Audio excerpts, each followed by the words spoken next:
Jannik Sinner is in trouble. And I don't mean a little bit of trouble. I mean the kind of trouble where people are starting to ask questions that nobody was asking 6 months ago. Questions like, is Sinner actually going to win a Grand Slam this year? Can he keep up with Alcaraz? And is Indian Wells the moment where he either stops the bleeding or things get a whole lot worse? Because right now, the gap between these two is growing. And Indian Wells starts next week. Let's start with Alcaraz because his year has been pretty simple to explain. He has not lost a single match in 2026, not one. Australian Open, won it. Doha, won that too. Every time he's walked on court this year, he's walked off it with a win. He's been playing with this calmness and this confidence that honestly looks different to anything we've seen from him before.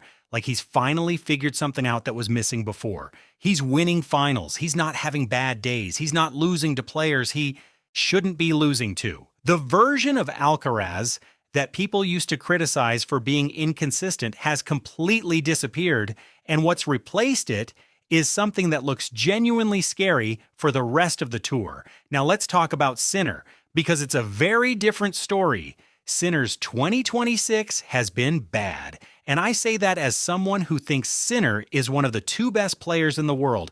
It started with the Australian Open. He came in as defending champion as world number 1, and he lost in the quarterfinals at a slam he won the year before against a player, Zverev, who pushed him hard, but who Sinner, on his best day, should be handling better than he did. Then Rotterdam, lost early again. Then Doha, where Alcaraz was winning the whole title. Sinner wasn't even in the conversation. Now look, we've talked on this channel before about how it's only 2 months into the year and slow starts happen, and that's still true. But at some point, a slow start stops being a slow start and starts being a pattern. And people are beginning to wonder if that point is arriving for Sinner. His level just hasn't been there. The defense has been a little off. The decision-making in the big moments hasn't been as sharp as we're used to seeing. And the confidence, which for Sinner is usually one of his biggest weapons, looks slightly shaken. Now here's where it gets really interesting, and a little bit uncomfortable for Sinner fans. Indian Wells is one of the biggest tournaments of the year. It's called the 5th Slam. That's how important people treat it. And historically, it has not been a good place for Jannik Sinner. He has never won Indian Wells. Never. Not once.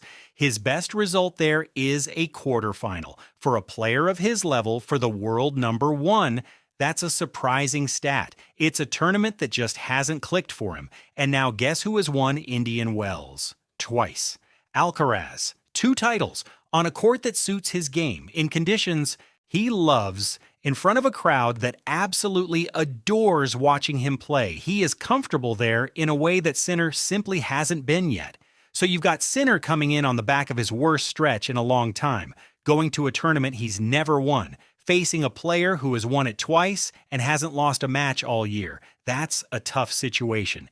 Indian Wells isn't just another tournament on the calendar right now. For Sinner, it's bigger than that. If he goes deep, if he wins it, or at least makes a final and shows that his level is coming back, then suddenly the narrative changes completely. Suddenly, it's just a slow start to the season, which happens to everyone. Suddenly, the Roland Garros conversation reopens, the Wimbledon conversation reopens, and we're back to 2 players battling it out at the top.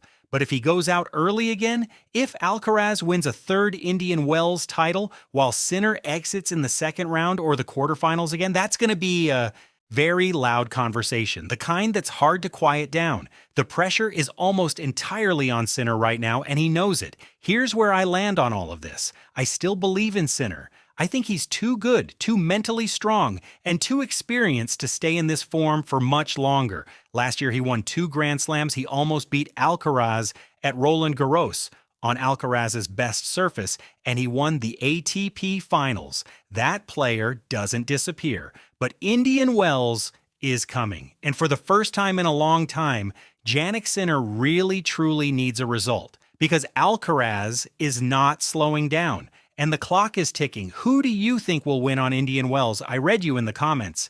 That's it for today. If you enjoyed the video, leave a like and subscribe. It helps me a lot to keep posting videos daily. Thank you so much. See you in the next one.